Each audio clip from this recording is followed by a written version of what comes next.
È atteso per domani sera l'arrivo dell'ispettore della Lega Pro. Tutto deve essere in ordine, soprattutto le bancarelle adiacenti allo Stadio e Seneto devono essere smontate.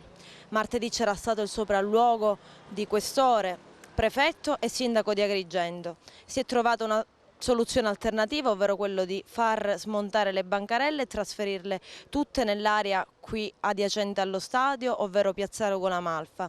I posti sono già stati assegnati e da ieri i proprietari delle bancarelle hanno iniziato a smontare.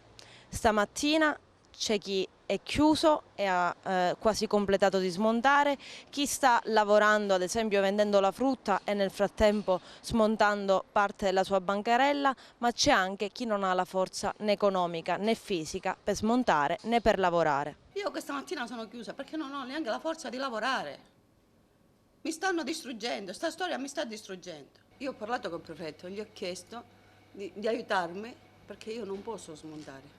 Assolutamente, non ho la forza economica, non ho la forza fisica di farlo. Sono una donna sola con un ragazzo con 4 bambini. Mi faccia lei il conto, come facciamo? Se il comune non ha soldi per aiutarmi, si immagina noi che soldi possiamo avere? Siamo tutti alla fame in questo paese e lo sanno tutti, però la gente li mettono in croce. Mi dica cosa devo fare.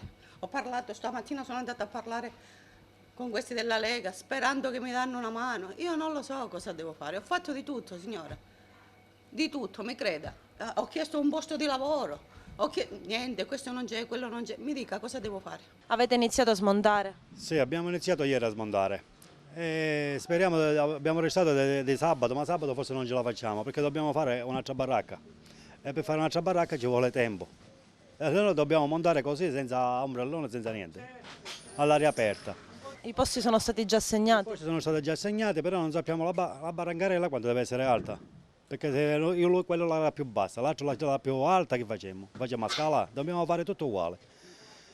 Tutte di isopan e ferro, come si chiama dopo?